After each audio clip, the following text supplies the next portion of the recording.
Hello दोस्तों, आप सब हॉरर एडिक्ट्स का मेरे चैनल पर फिर से स्वागत है। अब तक की कहानी में आपने सुना कि राम खिलावन की बहू को चुड़ैल चिमट जाती है। रमेश बाबू की दी हुई पत्तियों से उसे कुछ आराम होता है। फिर कुछ देर बाद रमेश बाबू उसकी जांच करने खुद राम खिलावन के घर पहुंचते हैं। अब आगे सुनिए। अचानक माहौल में सन्नाटा छा जाता है। अब तक रो रही, गिड़गिड़ा रही चुड़ैल की आवाज़ बंद हो जाती है। राम खिलावन की बहू अब सिर झुकाए बैठी थी। रमेश बाबू ने उसके सिर पर हाथ रखकर कुछ मंत्र पढ़ना शुरू किया, पर चुड़ैल अब जोर जोर से हंसने लगी और एक झटके से सिर उठाकर भौहें चढ़ाते हुए बोली, तू इसे नहीं बचा सकता, और जोर जोर से अट्टहास करने लगी। रमेश बाबू के शरीर में तो जैसे 440 वोल्ट का करंट दौड़ गया था और वो कुछ कदम पीछे हटकर खड़े हो गए, देखते रह गए। फिर बिना कुछ बोले उल्टे पांव अपनी फटफटी की तरफ लौट गए। राम खिलावन भी उनके पीछे दौड़ा। रमेश बाबू उसके कानों में कुछ फुसफुसाकर चले गए। अगली सुबह रमेश बाबू गांव की पहाड़ी के पास ही चक्कर काट रहे थे। तभी राम खिलावन और गांव वाले उसकी बहू को ज़बरदस्ती खींचते हुए वहां पहुंचे। गांव के पास ही पहाड़ी में रमेश बाबू के गुरुजी रहते थे, जो काली विद्या में भी माहिर थे। जैसे ही उनके आश्रम की सीढ़ियों में सबने कदम रखा तो गुरुजी जोर जोर से चिल्लाने लगे, तू क्यों आई है? इतने बरसों के बाद भी तेरा बदला शांत नहीं हुआ। यह सब सुनकर राम खिलावन और गांव वाले दहशत में आ गए। उन्हें समझ नहीं आया कि गुरुजी को इतना क्रोध क्यों आ रहा है, जबकि उन्हें अभी तक कोई बात बताई ही नहीं गई है। लेकिन गुरुजी तो काली माया में पारंगत थे। इस वजह से उन्हें रूहानी ताकतों को पहचानना आता था। सभी लोगों ने आश्रम में प्रवेश किया, लेकिन गुरुजी ने केवल बहू को पास आने को कहा। उसकी हालत बहुत खराब हो चुकी, उसकी आंखें लाल हो गई थी, उसका शरीर नीला दिखाई पड़ रहा था।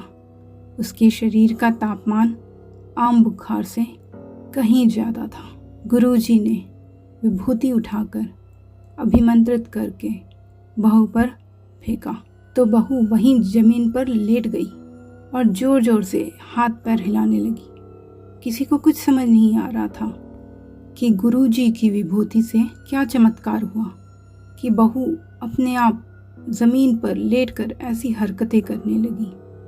तभी अचानक बहू अपने पैरों की उंगलियों के बल खड़ी हो गई और बहुत ही खूंखार औरत की आवाज़ में गुरुजी को उनके नाम से बुलाकर बोली, अरे ओ कालिदास, मैं तुझे नष्ट कर दूंगी। बहू का ऐसा स्वर सुनकर सब घबरा गए। उन्हें कुछ समझ नहीं आ रहा था कि ऐसा क्यों हो रहा है। तभी गुरुजी ने एक मंत्र पढ़कर चुड़ैल को अपने काबू में किया। सारे गांव वाले गुरुजी से पूछने लगे, गुरुजी ये सब क्या है? तभी गुरुजी ने बताया कि इसके अंदर कोई चुड़ैल आ चुकी है, जो कि आज से 70 साल पहले चोरी के आरोप में जिंदा जला दी गई थी। उसे ऐसी सजा देने वाले और कोई नहीं बल्कि बहू के दादाजी थे, और वह चुड़ैल अपना बदला लेने इसलिए ही आई थी क्योंकि वह गर्भवती अवस्था में जिंदा जली थी और उसके कोख में पल रहा मासूम बच्चा भी जल गया था। अब राम खिलावन की बहू गर्भवती है, तो इसी वजह से वह उसके वंश की बेटी और बच्चे को भी दर्दनाक मौत देना चाहती है ताकि उसका बदला पूरा हो सके। झूठ, बिल्कुल झूठ, मैंने चोरी नहीं की थी, मैं बेकसूर थी, चुड़ैल घुर्रा कर बोली। पर मेरी किसी ने नहीं सुनी। मुझे और मेरे अजन्मे बच्चे को बेदर्दी से जलाकर मार डाला।